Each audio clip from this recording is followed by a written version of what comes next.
Hello guys, Assalamu alaikum. Welcome back to my channel. It's me Zuthika from Zuthika LED. আজ আমি share করব একটি ভিন্ন ধরনের ভিডিও।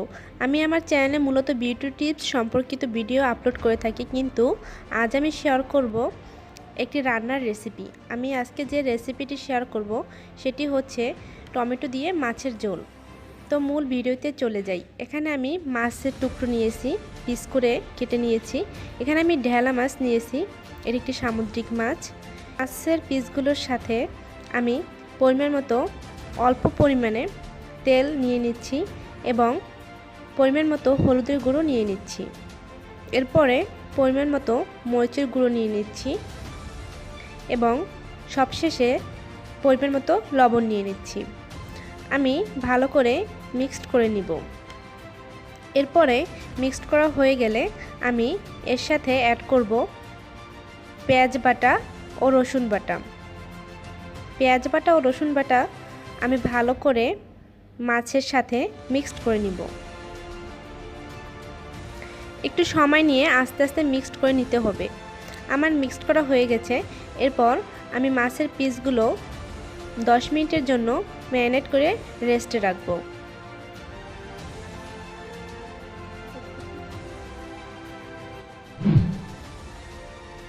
এরপরে আমি একটি কড়াইতে পরিমাণ মতো তেল দিয়ে দিচ্ছি। তেল গরম হয়ে গেলে মাছের পিসগুলো আমি কড়াইতে দিয়ে দেব। মাছের সাথে পেঁয়াজ বাটা ও রসুন বাটা মশলার সাথে যে মিশিয়ে নিয়েছিলাম সেটি আমি পরে তেলের সাথে কষিয়ে নেব। প্রথমত আমি মাছের এক পাশ ভালো করে তেলে ভেজে নেব। আমি তেলে ভেজে নিয়েছি। আমার এক সাইডের মাছ ঠিকমতো ভেজে নেওয়া হয়ে গেছে। এরপর এই মাছগুলোকে আমি উল্টিয়ে দিব।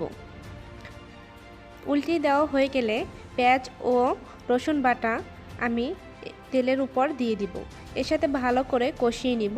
মাছের সাথে ভালো করে মিক্সড করে নেব, যাতে ভালোভাবে মশলাগুলো মাছের সাথে মিশে যেতে পারে।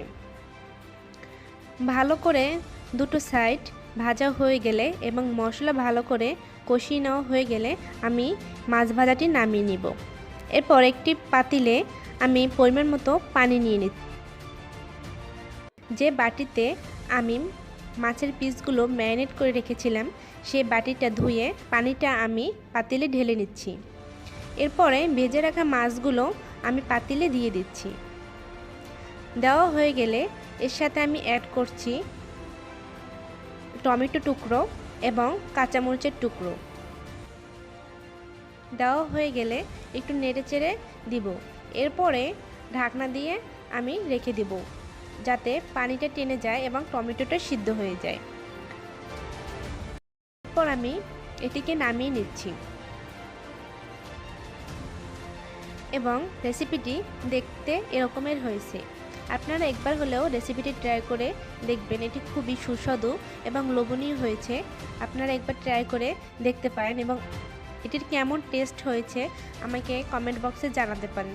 তো গাইস, কেমন লাগলো আমার ভিডিওটি? আশা করি ভালো লেগেছে। হয়তো যদি ভালো লেগে থাকে তাহলে আমার ভিডিওতে একটি লাইক দিবেন এবং যারা আমার ভিডিওটি ইউটিউব চ্যানেল থেকে দেখছেন তারা অবশ্যই আমার চ্যানেলটিকে সাবস্ক্রাইব করে পাশে বেল বাটনটি ক্লিক করে রাখবেন, যাতে সবার প্রথমে আপনি আমার ভিডিও পেতে পারেন। এবং যারা ফেসবুক পেজ থেকে আমার ভিডিওটি দেখছেন তারা অবশ্যই আমার ফেসবুক পেজে লাইক দিয়ে ফলোয়ার হয়ে থাকতে পারেন। এবং কে কীরকম ভিডিও চাচ্ছেন সেটি আমাকে অবশ্যই জানাবেন। আল্লাহ হাফেজ।